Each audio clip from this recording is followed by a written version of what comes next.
Labonu chibai ka hongbuki loi u paten a pawin yending in a doi sakun hilele ami pi hi etele I agam neite munchom choma pat hungten a support a ikipakpi amau head dile I doi zekin sa pawin hungyan bungkate.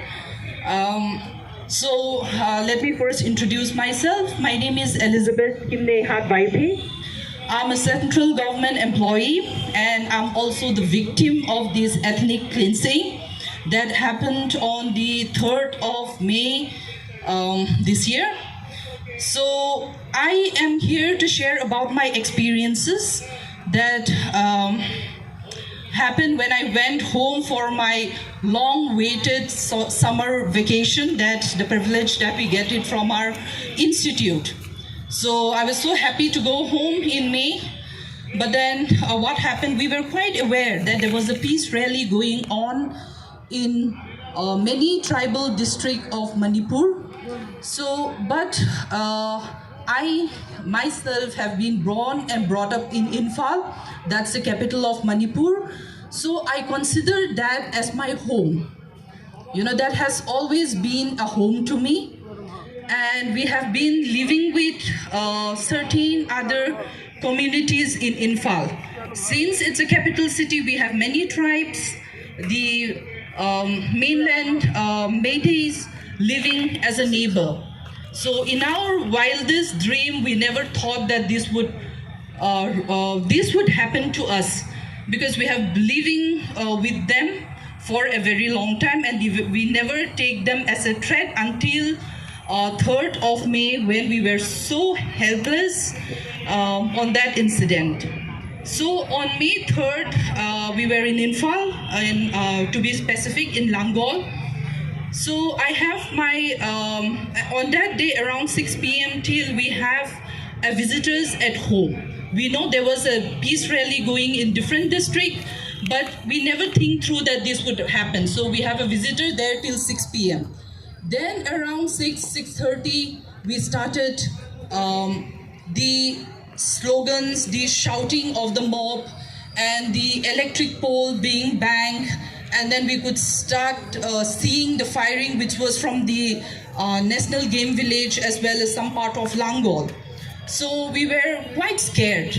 So what we could do was that we lock ourselves inside the room and then put off all the lights, lock the gate, so that, you know, we are safe inside. And to me, that was the longest night ever in my life. You know, we were just waiting for the dawn, we were just waiting for the morning. We were helpless. My whole locality, we tried calling the nearest police station, we tried calling up the police personnel whom we know personally, but no help came. Until at 3 p.m. when we saw 2 trucks of CRPF coming to our, to be specific, Vaiphei enclave. We saw them because we have a CCTV at home and we could see people moving around. And we saw them, that is when we could have a sleep. But what happened?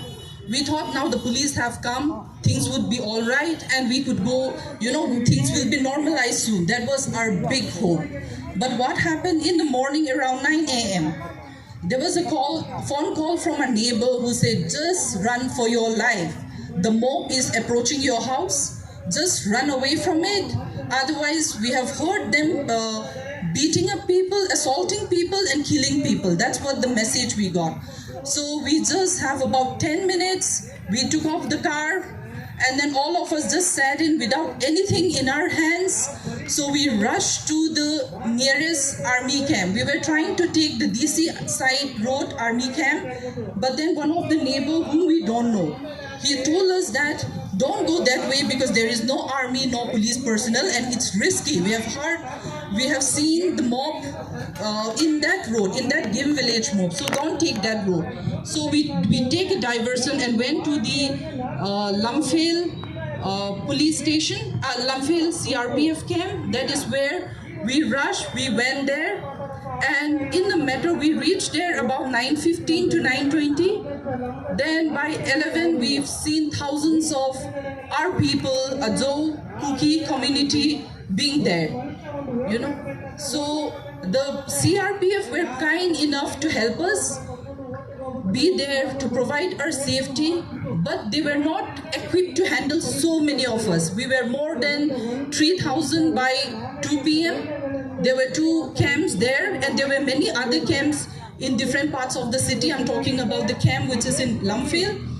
So what happened? We were all stranded there, and we know we were safe from the mob, but the picture that we see from inside the camp was quite traumatizing. We see nearby, within the radius of 1 kilometer, a church being burned. We see the quarters of some of the previous legislator being burned. We could see the Langol being burned. So this was the picture that we keep seeing from the army camp, and the sound of the tear gas, the sound of the bullet that was there the whole day on 4th of May. And the other thing, what I would want to say was that many of us, without much with us, we have rushed to the army camp. As I said, the army were not equipped to handle so many of us. So what happened? We were starving, we didn't have food, the toilet waters were not sufficient for so many of us. By 1 p.m., the water shut down, and we were about 4,000, about 5,000 of us being there, stranded there, like what I see here. You know, we were helpless then, and I would say we are still helpless now. Because why I said so is that so many evidence has come out, so many people are protesting for us, but still the PM is still silent. And that silence is haunting us. You know, we are living in fear. We are being traumatized with what is happening around. I am one of the victims who is the lucky one, because I have a job here, I have a place to come back, but many of my fellow people are still stranded in the refugee camp, which we don't want to use the word refugee because we don't want to label them. No, so they are still stranded there. And the thing which we keep hearing from it, you know, from the time I was lucky, I had my ticket back on 6th because it was a planned vacation. I came back, and after reaching Bangalore, the thing which upsets me the most, which makes me feel so helpless, was again that the news, the media, you know, we were labeled. Our pain, our suffering was never highlighted in the national media. That was the pain again.